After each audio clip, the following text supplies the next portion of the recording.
Welcome to our video series on spiritual disciplines, and in this video we'll be talking quickly about the discipline of simplicity. My name is Tony Millette. I'm one of the ministers here at the Hampton Roads Church. And what is a spiritual discipline anyway? Well, if you've been following along in John Ortberg's book, he wrote the book, I think it's Live the Life You've Always Wanted, or The Life You've Always Wanted. And in that book he says that a spiritual discipline is any activity that helps us to live the life that Jesus has called us to live. So we can't confuse the discipline with the outcome.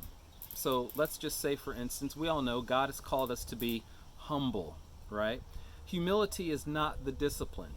The discipline would be, let's say, confession.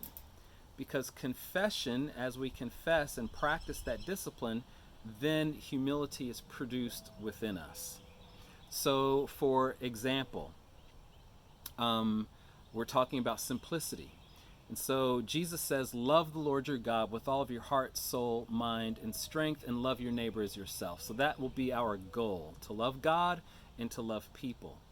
And in order to do that, we'll practice the discipline of simplicity to help to get us there.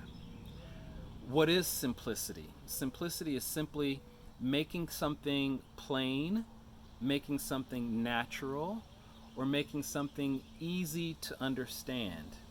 And in Proverbs 15 it says, better a little with the fear of the Lord than great wealth with turmoil. And so why is this better? It's because a little is simple, right? And it allows you to focus on this fear of the Lord versus being taken off track by lots of turmoil in our lives. So how can simplicity be practiced? You can do small things, you can do really big things, right? A small thing might be deleting the random photos on your phone, right? So that when you go through your gallery, you're not confused. That's really small. It might be cleaning up your email. It might be deleting all of the different autoresponders that you're on that send you spam like all the time. That's one way of simplifying our lives. It could be decluttering your house. It could be cleaning out your garage or cleaning out the trunk of your car. Those are smaller things. It might be cleaning out your wallet, or for sisters, cleaning out your purse, right? Taking the hot sauce out of your purse. So that when you look into your purse, it's easier to find the things that you're looking for. You could do things that are a little bit broader. So maybe it's how you approach your schedule. Maybe it's using a calendar. That's a way to simplify our lives. Maybe it's how you choose to plan and organize your week, or looking at your schedule and asking yourself, do I really need to be involved in all of these different events and activities that are happening, that I'm involved in and that are going on? Maybe those things add complexity into your life instead of simplicity. Maybe it could be something even larger, like moving, like physically moving your home.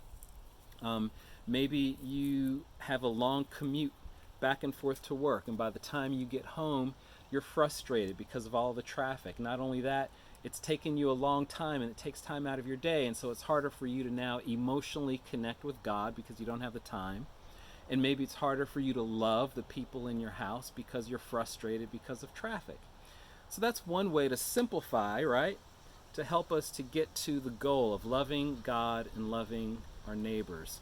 Maybe it's changing jobs. Maybe your job is frustrating. Maybe it pays you a lot, but you don't like it. And maybe you're frustrated by it. And maybe, again, that's, hindering you from loving God, loving your neighbor. Perhaps changing your job and doing something that you enjoy doing, something that's simpler, even though maybe it pays you less money. Again, better a little with the fear of the Lord than great wealth with turmoil. Maybe practicing that discipline of simplicity, maybe that could help you to get to the goal that you're looking for. And so, again, it can be small things, medium-sized things. It can be really large, life-changing things that you can do to simplify your life, to help you to love God. And so maybe you just take one day a month, maybe, to think, how do I simplify? Or maybe it's one day a week.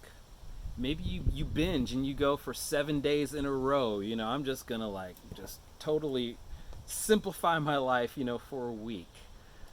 Whatever it is that you choose to do, just choosing to do this discipline regularly with some kind of consistency.